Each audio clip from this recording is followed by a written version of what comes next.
DayZ Update 120 has just hit the experimental servers and there has been a lot of changes and fixes, so let's go through them right now. If you enjoy these update videos or any other videos I make, consider dropping a like and subscribing to the channel, it really does help out.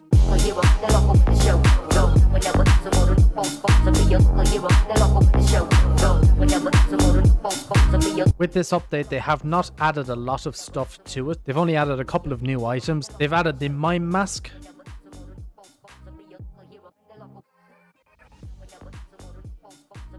They've added the carnival mask.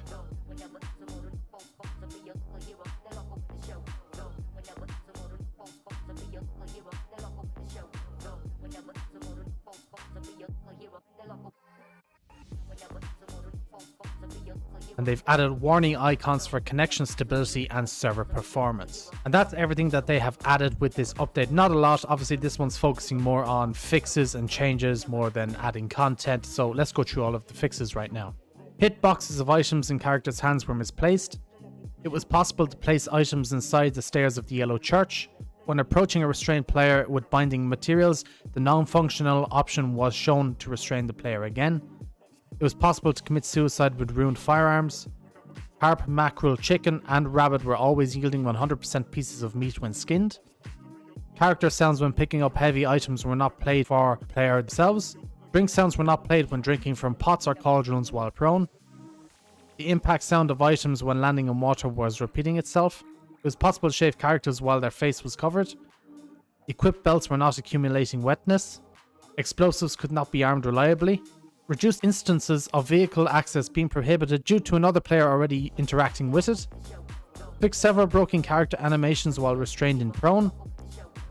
Improved damage zones of the M1025. The M1025 trunk bars did not move correctly in the model.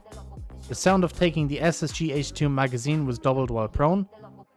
The player could get stuck in the throwing stance.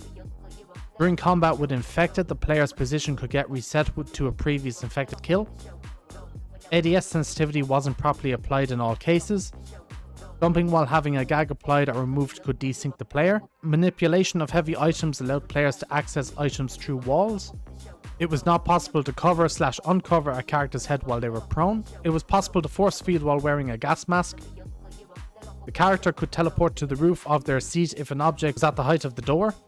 Inventory icon of deployed spotlight was badly cropped. Filling a gasoline canister at a pond could result in desync.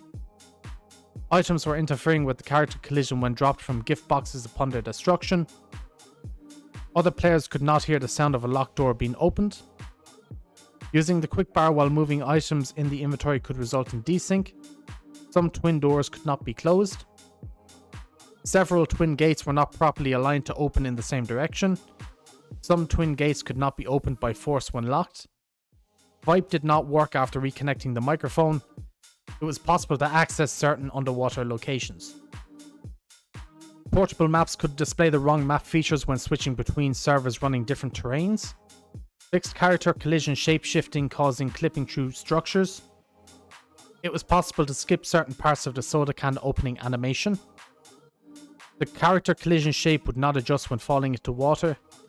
Switching from first person to third person could result in a distorted character. The head torch of the yellow light did not update its light location in all cases. Orientation of the light on the weapon flashlight was pointing forward when shouldered. Chem light on ground models of utility bags were not lighting from the correct position. A climbing player was able to phase through objects during the landing state. The player could be teleported to the wrong world origin when climbing. Smoke grenades didn't show smoke outside of the player's near-distant bubble network. Doors could have their animations and sound played while reconnecting. Previously felled trees would play their fall animation upon reconnect. Other players and creatures would get stuck in a permanent freeze animation state if they were to die when the client is being logged in. Grass did not move with the wind on the tenement buildings. Bear traps could hit the player from multiple zones. The M3S truck was missing a sound related to high RPM. Reversing lights in the M3S truck did not emit light. Reversing lights did shine even when the engine was off. Stamina was not decreasing during jogging in deep water. Fixed several issues with individual buildings. Fixed bad rendering of specific trees. The source of the car horn is not properly located in third person view. Santa infected did not scream while attacking. Placing certain items could play the same sound twice. Dropping the wooden cooking tripod would make metal sounds. The unloading sound and bullet animation of the Longhorn were not in sync. The dry fire sound of the Derringer was too quiet while prone. Fixed several exploits used to look through walls. An exploit allowed to repair cars to a pristine state. It was possible to repair vehicle engines while they were running. Certain scopes allowed to look through smoke from smoke grenades. The M1025 driver was accessing the wrong lever while switching gears. Damaged Santa hats looked pristine while worn. The Claymore mine explosion did not have the proper volume when the player was facing away. Open food cans did not fit properly in the inventory UI.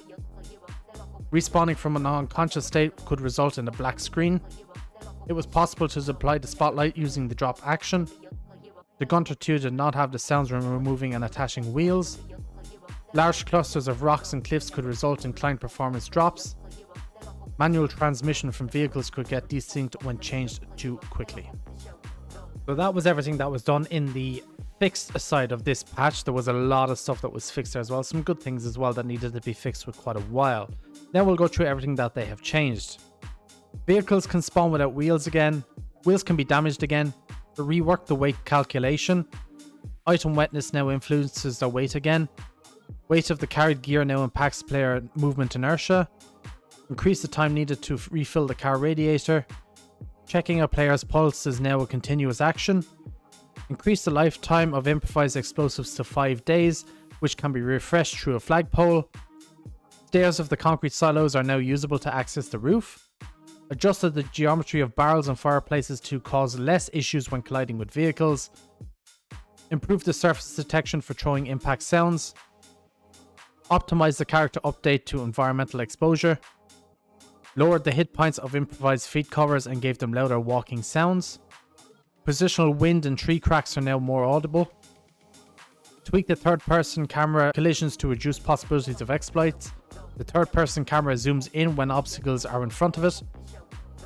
Disconnect due to server restart will no longer kill restrained players. Updated map textures to reflect recent map changes. You can now stealth kill with the cleaver. Replaced outdated dirt pile model. Updated textures of static pipes. Updated sounds of different stages of cooking for more variety. Slightly increased the volume of the stealth kill. They've improved the sun reflection on water and changed its color in quarries. That's a lot of good changes there as well, some that were actually badly needed, and now they've done some small little tweaks to churners as well. They fixed the green and black plate carrier vests and their attachments that did not have the intended lifetimes. They've increased the chance of random positional bird, insect and tree croaks sounds to play. Increased audibility of positional bird sounds during windy weather, and they've adjusted player spawn points for even more distribution. So looks like you're getting more spawn points, which is good. There is a lot of stuff on the modding side and server side of stuff as well, which honestly I don't know much about, so I'm not going to go into as I don't want to give any wrong information. But that's a pretty chunky 120 update if you ask me. There was obviously a lot of fixes, not a lot of content, but that doesn't matter. We needed a lot of fixes and it looks like there's a ton after being done. So yeah, it's going to be interesting to see what it's going to be like to play later on.